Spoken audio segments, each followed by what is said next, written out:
Salut les gens, salut, c'est Seawave pour la chaîne GraphWave sur YouTube. Deuxième tutoriel de la chaîne, toujours sur les bases de Photoshop. Et aujourd'hui je vais vous parler des brushes. Donc tout simplement, autrement dit de l'outil pinceau. Théoriquement, ça devrait être un tutoriel qui devrait être plutôt rapide. Même plus rapide ça se trouve que le tutoriel sur l'interface. Parce que à mon sens, il n'y a pas 3 milliards de trucs à dire en fait sur les pinceaux et les brushes. Euh, il pourrait y avoir beaucoup de choses à dire, mais les choses complexes concernant les brushes en fait viendront faire apparition sur d'autres outils ou alors sur d'autres tutoriels concernant les styles de calque où vraiment je centraliserai tout sur les styles de calque en une seule fois. Ça évitera d'avoir un petit style de calque dans un tuto, un petit style de calque dans un autre, et j'essaierai vraiment de tout centraliser au même endroit. Donc pour le coup ça risque d'être plutôt rapide et après on se perfectionnera avec les autres tutoriels qui viendront par la suite. Donc pour ce faire, on va démarrer tout de suite. Je vous enlève les réseaux sociaux et on va créer un nouveau document. 1920 par 1080, ça ira très bien. C'est parfait. Je vais juste venir avec le pot de peinture ajouter un petit background, histoire d'y voir quelque chose. Hop, je vais le mettre gris foncé, ça ira très bien. Et voilà. Donc on va aller sur l'outil pinceau. Et les brushes en fait, c'est tout ça. Voilà, tout ça c'est des brushes. Alors, je vais créer un autre calque pour pas dessiner sur le background. Je vais prendre tout de suite la bonne habitude de les renommer pour être organisé. Je vous assure, prenez des bonnes habitudes dès le début concernant le fait de renommer vos calques, parce que c'est vrai que je le fais pas tout le temps, c'est pas une habitude que je fais tout le temps. Et je vous jure, quand vous avez une vingtaine de calques, pour trouver celui qu'il vous faut, c'est la migraine. Donc, dans la mesure du possible, organisez-vous tout de suite en cliquant sur le texte du calque, double-clic, hop, et vous pouvez donc le renommer tout simplement. Donc voilà. L'outil pinceau, donc je disais, très similaire à l'outil crayon, sauf que l'outil crayon en fait n'a pas de dureté, c'est-à-dire que c'est comme si on prenait un crayon à papier, ça va être très brut, euh, ça va être très brut en fait comme dessin. Donc par exemple, si je vous prends un cercle, juste pour vous montrer l'outil crayon, je ne vais pas en parler beaucoup. Euh, Hop, voilà. Alors là, c'est un cercle, donc ça se voit pas trop en fait, mais vous voyez, c'est brut. Au niveau des pixels, ça passe de manière nette du blanc au gris. Il n'y a pas de transition, c'est pas comme les brushes. Donc voilà, je ne vais pas en parler plus que ça fonctionne exactement pareil, juste que c'est brut. Et du coup, en fait, on a moins tendance à s'en servir généralement, donc voilà. Enfin, moi, je m'en sers pas en tout cas. Donc voilà. Alors, on prend l'outil pinceau. Et en fait, en haut, dans la barre de détail, en fait, dans la barre de paramètres de notre outil, on va un peu voir ce qu'on a. Alors, on a déjà pour commencer, pour faire simple, on a les paramètres d'opacité que je vais réinitialiser à 100 et les paramètres de flux. Alors, pour vous expliquer un peu la différence des deux, l'opacité, imaginez-vous un pinceau dans lequel vous allez tremper dans de la peinture, n'est-ce pas? Un pinceau, de la peinture, tout est logique. L'opacité, ça va être, par exemple, si vous diluez votre peinture plus ou moins avec de l'eau. C'est-à-dire que plus il va y avoir d'eau, moins il va y avoir d'opacité. D'accord? Pour vous donner une image, hein. Le flux, ça va pas être la même chose. La peinture va être la même dans tous les cas. On part de la même peinture. Mais en fait, plus il va y avoir de flux et moins il va y avoir de flux, ça va équivaloir à plus il va y avoir de peinture ou pas sur votre pinceau. C'est-à-dire si vous mettez un tout petit peu de peinture ou beaucoup. Voilà. C'est une petite différence qui en soi est très semblable, mais elle est quand même différente en fait dans le fonctionnement. Donc voilà, grosso modo pour vous donner une image, l'opacité c'est plus la peinture est diluée avec de l'eau, donc plus elle est translucide. Le flux c'est plus on met de peinture ou pas. Voilà, grosso modo, hein. Ok, donc ensuite, on a l'opacité, le flux. On peut directement régler le mode de fusion de notre calque. Donc là, ça s'attribue au calque, je crois, et non pas juste au brush. Je vous avoue que j'en sais moi-même rien du tout parce que j'ai pas l'habitude de m'en servir. Donc si je mets en éclaircir, d'accord, non, ça l'attribue juste au brush. Parce que ici, vous voyez que ça n'a pas bougé dans le calque. Donc en fait, ça l'attribue directement à la pression du brush. Vous voyez, je savais même pas qu'on pouvait faire ça. Mais bon, en gros, de toute façon, si je m'en sers pas jusqu'à maintenant, c'est que c'est pas forcément euh, obligatoire. On peut passer par d'autres dérivés. Bref, donc on a le mode de fusion et c'est à peu près tout ce qu'on va dire dans la barre d'outils, si ce n'est qu'on a ici sur la gauche un petit carré avec une petite flèche qui va nous permettre tout simplement de pouvoir sélectionner le brush qu'on va vouloir utiliser avec notre pinceau. On va pouvoir régler également son épaisseur, donc sa taille, ainsi que sa dureté. Donc si ça va être plus ou moins brut, plus ou moins avec de la plus ou moins de diffusion. Voilà. Comme vous pouvez le voir ici, en ce qui me concerne, d'ailleurs ça bug un peu parce que je record, comme vous pouvez le voir, j'ai énormément de brushes différents. Là-dedans, il y a des années de graphisme dans les mains, quoi. Donc j'ai eu le temps d'en télécharger beaucoup. Il faut savoir que vous pouvez vous-même en télécharger sur internet, dans des packs spécifiques de brushes. Je vous invite à faire des recherches selon ce que vous recherchez en mettant vraiment, par exemple, brush de fleurs, brush de voiture, brush de... Enfin voilà. Euh, Si vous ne trouvez pas de résultats français, je vous invite à essayer de faire les mêmes recherches en anglais parce que bon, généralement c'est assez internationalisé comme partage, donc du coup on a tendance à écrire les choses en anglais aussi. Donc voilà, je vous invite à faire les recherches en français et en anglais pour être sûr de trouver votre bonheur. D'ailleurs, ça me fait penser qu'il se pourrait que à l'avenir, dans le futur, donc pour vous qui regardez la vidéo, ça dépend si vous êtes dans le futur ou pas déjà, mais il se peut que peut-être un jour je mette des packs de brush et d'autres éléments éventuellement sur la chaîne dans une catégorie spécifique. Donc je vous inviterai à faire des recherches sur ma chaîne, voir s'il y a ça ou pas.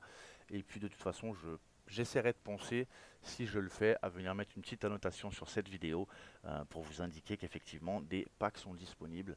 Donc théoriquement, si pas d'annotation sur la vidéo au moment où vous la regardez, théoriquement, hein, si on me fait confiance, théoriquement, il n'y a pas. Voilà. Bref, donc voilà, on a plein de brushes et je vais en sélectionner un qui va être explicite pour pouvoir vous expliquer le fonctionnement.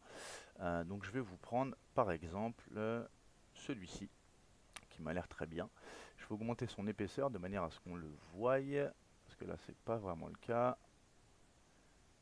Là c'est trop. Là c'est trop. Là c'est trop petit, décidément. Je vais y arriver. Bon voilà, on va partir sur ça. Ok, donc là on a notre outil de brush qui est sélectionné. Et à partir de là, tout simplement avec un clic gauche, je pense que jusque là c'est pas trop dur, on va pouvoir appliquer notre brush. Alors effectivement en fait, il fallait pas se référer à la petite taille du truc parce que comme vous pouvez voir, c'est devenu géant en une fraction de seconde. Donc on va baisser, voilà, c'est très bien. Donc voilà, on va pouvoir appliquer notre brush. Alors, petite problématique au tutoriel, évidemment il fallait que ça m'arrive. Ne prenez pas compte de ça, ne prenez pas compte de ce que je vais faire maintenant. Je vais tout décocher pour revenir à un truc initial. Et je vais même remettre ça. On peut pas mettre par défaut en faisant un clic droit ou quelque chose là. Non, on peut pas. Bon, tant pis. Ok, bon, c'est pas grave. On va partir du principe que c'est le truc de base. Donc, en venant cliquer sur mon brush, je vais pouvoir appliquer une fois mon brush. En restant appuyé, je vais pouvoir le mettre plusieurs fois. Jusque-là, rien d'illogique. Je pense que vous l'aurez deviné par vous-même. Maintenant, là où c'est intéressant, c'est que justement, je vais venir vous parler du petit dossier qu'on a juste là, qui va vous ouvrir une fenêtre supplémentaire et qui va en fait permettre de pouvoir vraiment dans le détail paramétrer notre brush. Donc je vais vous expliquer tous les trucs ici un à un, alors sachant qu'il y en a quelques-uns que je ne sais même pas à quoi ils servent, hein, je vous avoue, mais voilà, je vais vous transmettre mes connaissances. Donc c'est parti. On commence par forme de la pointe. Là, grosso modo, c'est la même chose qu'ici, hein, grosso modo, l'épaisseur, la dureté, etc. Avec quelques trucs en plus. Alors, je vais faire CTRL Z pour annuler. Donc, vous pouvez avoir une visualisation de votre brush en bas. Et donc, vous pouvez donc varier la taille, comme on vient de le dire. Vous pouvez décider que ce soit une symétrie sur X, donc que ce soit le même brush, mais à l'inverse sur l'axe vertical.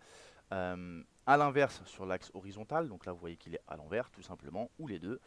On va pouvoir changer son angle, l'angle en fait de pose. Donc par exemple si je mets 55, il n'est plus vertical mais il est oblique. On va pouvoir changer son arrondi. Alors l'arrondi, qu'est-ce que c'est? C'est grosso modo s'il va être plus ou moins linéaire ou alors arrondi, avec une forme plutôt arrondie. Donc on peut le voir sur le schéma ici. Euh, Plus c'est proche du 0, plus ça va être fin.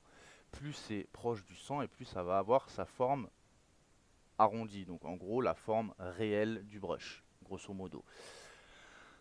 Voilà, on va revenir à des valeurs par défaut. La dureté, alors pour les brushes personnalisés ou pour certains brushes, on n'a pas accès à la dureté. Par contre, vous aurez accès à la dureté sur d'autres brushes, comme par exemple celui-ci. Je reviens sur mon outil, le même que j'avais. Et ensuite, vous avez le pas. Alors le pas, qu'est-ce que c'est?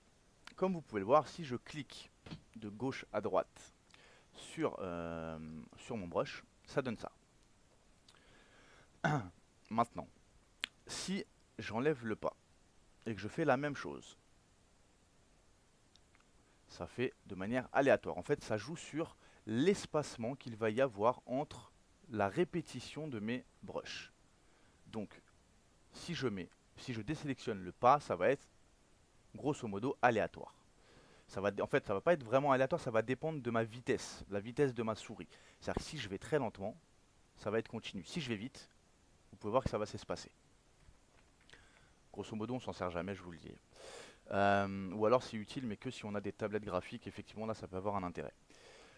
Et ensuite, plus je vais agrandir, plus l'espacement va être grand. Si je mets à 0, ça va être continu, peu importe la vitesse de frappe. Voilà, ça c'est ce qui concerne la forme de la pointe. Ensuite, qu'est-ce que nous avons? On a la diffusion. Alors par contre, je vais juste revenir à un pas normal de 25, je crois que c'est par défaut. Voilà, et avant la diffusion, excusez-moi, il y a dynamique de forme, je l'avais sauté. Alors, dans dynamique de forme, on va pouvoir jouer sur plusieurs éléments. Donc, je remets un exemple de base comme on avait, pour que vous puissiez bien voir les différences. En variant la taille, enfin, je pense que c'est assez explicite tel quel, ça va varier sur la taille de manière aléatoire. Donc, plus vous allez aller haut dans les pourcentages, plus il va y avoir une variation qui va être élevée. Voilà, je pense que sur le schéma qu'on voit ici, c'est très explicite. Il n'y a pas besoin de passer par 40 000 chemins. Sachant que c'est complètement aléatoire. Hein. Regardez, hop, hop, hop, hop. Voilà ce que ça donne. Maintenant, on va pouvoir jouer sur le diamètre minimal. Alors là, pour que ceci ait un effet, il faut donc faire variation de la taille. Admettons que je mette 100. Donc là, on va indiquer à Photoshop qu'on veut qu'il y ait une variation de taille de 100%, mais qu'on veut malgré tout un diamètre minimal, donc grosso modo une taille minimale de, admettons, 50%. Donc là, la variation de la taille ne jouera que entre 50 et 100%. Voilà, c'est pour pouvoir en fait mettre un début et mettre une fin à notre séquence. Donc là, pareil, je vais refaire le brush même si c'est complètement similaire. Hop, je reviens à des trucs par défaut. Et ensuite, on va pouvoir également varier l'angle de manière aléatoire dans tous les sens. Hein. Vous pouvez voir qu'il y en a qui partent vers la gauche et d'autres qui partent vers la droite. C'est complètement aléatoire. Et pareil, plus on va aller vers le haut, plus ça va avoir un impact sur la variation de notre rotation. Voilà, comme on peut voir à 100% et ensuite à 9%, c'est pas la même chose. Ok, alors je vais supprimer tout ça. De toute façon, c'est tout ce qu'on a à vous montrer ici. On peut jouer sur la variation symétrique sur l'axe vertical et horizontal. Et la projection de la forme, c'est pour donner une sorte de trajectoire en perspective en fonction des variations, bien évidemment. Par exemple, si je fais ça, bon là ça se voit pas. Je vous avoue que je me suis jamais servi de la projection de la forme, mais c'est censé grosso modo donner, au vu du schéma en bas, hein, je me réfère juste au schéma en bas, et j'appuie pas sur les bonnes touches, voilà. C'était censé donner une sorte de courbe en fait à notre brush qui serait en fait logique, c'est-à-dire que c'est d'après le schéma en bas, c'est censé suivre un tracé bien précis. Mais en fait, quand on le fait, ça n'a pas l'air de fonctionner plus que ça. Donc bon, bref, je ne sais pas grosso modo ce que c'est dans le détail, donc je ne peux pas vous en parler plus que ça. Ensuite, nous avons la diffusion.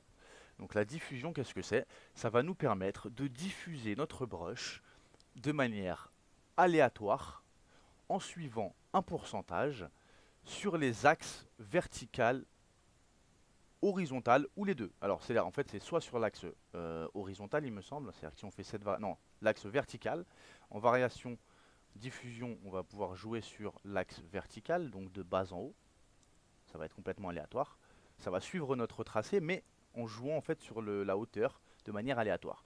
Et si on indique les deux axes, là ça va jouer sur l'axe vertical et horizontal. Comme vous pouvez le voir, lorsque j'appuie une fois et que je me déplace, vous voyez où mon brush commence. Pourtant quand je me déplace à gauche, hop, le brush arrive à venir ici. C'est parce que ça suit la trajectoire, mais que ça varie également sur la gauche et la droite. Voilà. On va pouvoir ajouter donc du nombre, donc en fait le nombre de brushes qu'on va appliquer par temps de pression, c'est-à-dire que là j'ai un nombre de 2, donc pour un tracé qui vient de gauche à droite sur une distance telle que celle-ci, si je viens monter à 8 et en faisant la même distance, on va avoir beaucoup plus de brushes, tout simplement. Et ensuite la variation numérique, c'est tout simplement le fait de varier notre séquence en fait. Ça veut dire que si je me mets à 50% et que je suis exactement la même trajectoire, la même pression, la même vitesse de souris, enfin bref, grosso modo si le tracé est exactement le même, il y a de fortes chances que mes brushes soient placés exactement au même endroit. Or des fois, on veut faire 2 fois le même, mais varier les emplacements des brushes de manière à ce que ce soit différent en fait. Et que ça ne se positionne pas exactement au même endroit. Voilà, c'est à ça que ça va servir la variation numérique. Les contrôles, tout ça, j'en parle pas parce que ça, généralement, c'est surtout utilisé pour les tablettes graphiques. En fait, ça va avoir un impact sur différents capteurs de la tablette graphique, notamment la pression sur la tablette, comme si on utilisait un stylo, par exemple, etc., etc. Donc là, j'en parle pas parce que moi, je me sers d'une souris et que j'imagine la plupart d'entre vous se servent d'une souris. Donc de toute façon, je peux pas vous en parler parce que je connais pas suffisamment. Voilà. Ensuite, qu'est-ce qu'on a? On a la texture. Alors la texture, qu'est-ce que c'est?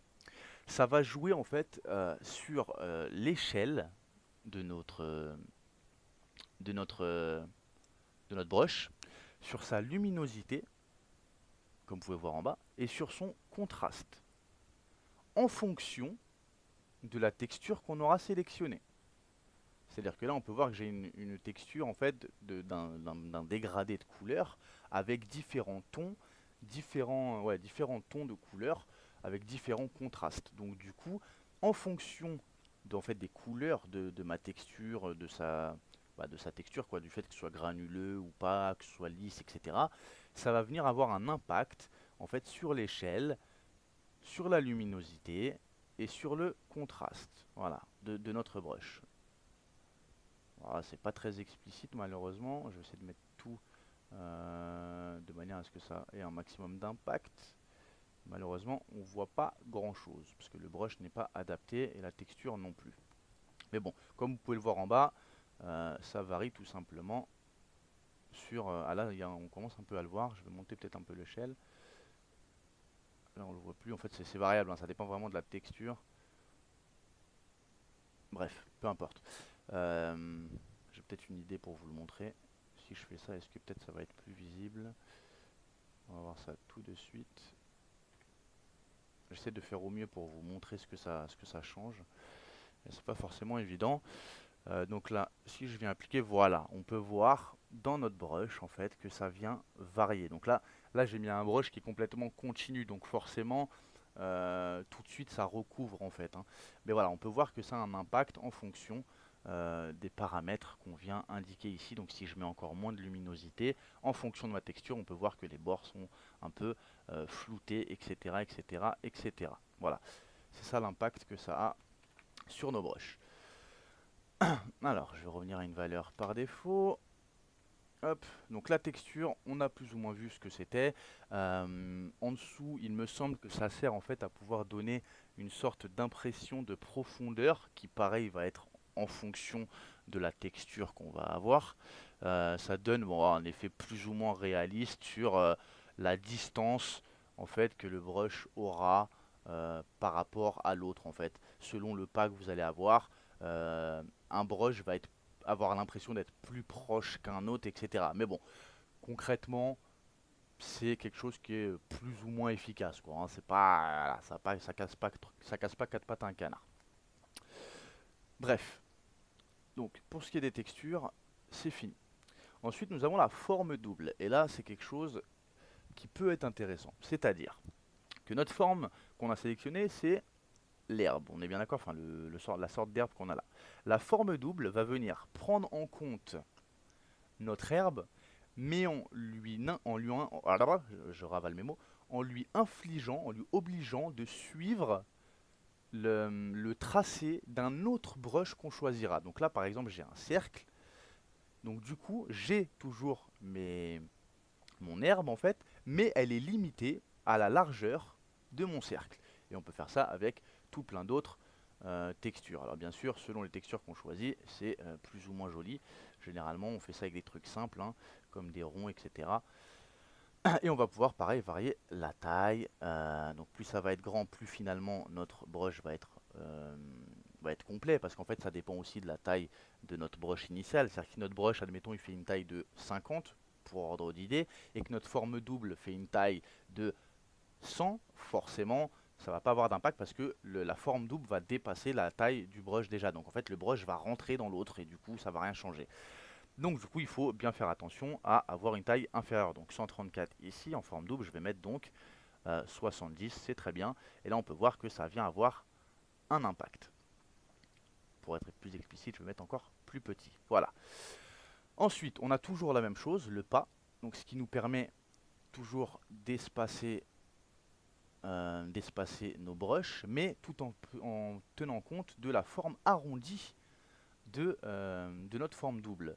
Tout à l'heure, ça faisait des pas, mais ça cassait chaque brush aux extrémités de manière brute. Or là, on peut voir qu'on a un peu du flou sur les bords, en fait, vu que j'ai sélectionné un arrondi flouté.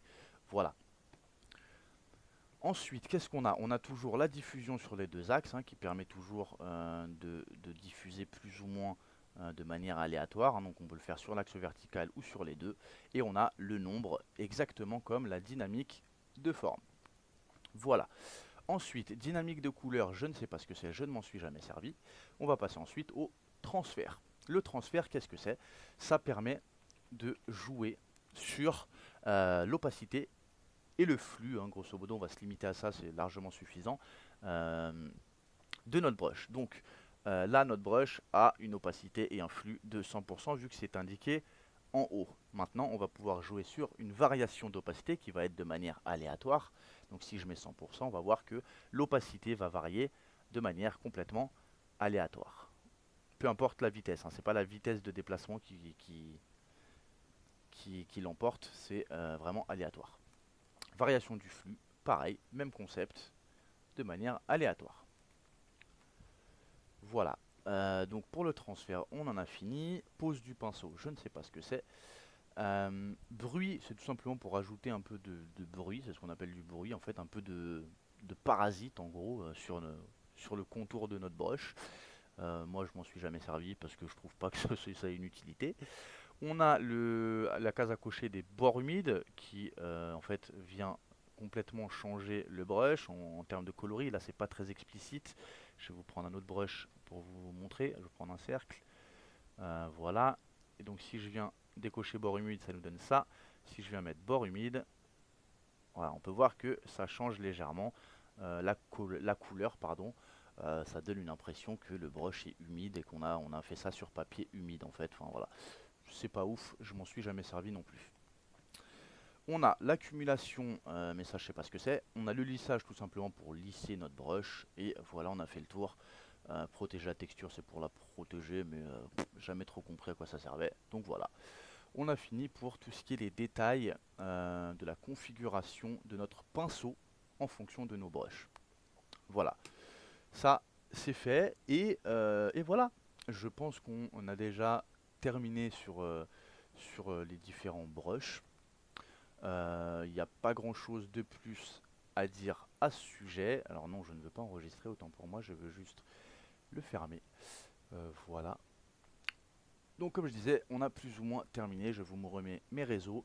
Je vous invite à venir sur mon stream Twitch TV. pour voir quand je stream du Counter-Strike Global Offensive ou alors quand je stream du graphisme de temps en temps. Et je vous invite aussi à ne pas hésiter à me tweeter ou à me laisser des petits messages, des petits commentaires sur Twitter. Voilà, voilà, j'espère que ce petit tutoriel vous aura appris deux trois petits trucs, hein, au moins. À savoir que l'outil Brush va venir, enfin, on va pouvoir en apprendre plus sur l'outil Brush encore, de manière encore plus détaillée et surtout légèrement plus compliquée, mais ça viendra plus tard sur d'autres chapitres, en fait, toujours des bases, hein, de Photoshop, mais ça viendra un peu plus tard avec d'autres outils, etc., etc. Donc voilà. Sur ce les amis, je vous souhaite une excellente journée ou une bonne soirée selon l'heure à laquelle vous regardez la vidéo. Et je vous dis à bientôt pour de nouveaux tutos. Ciao ciao.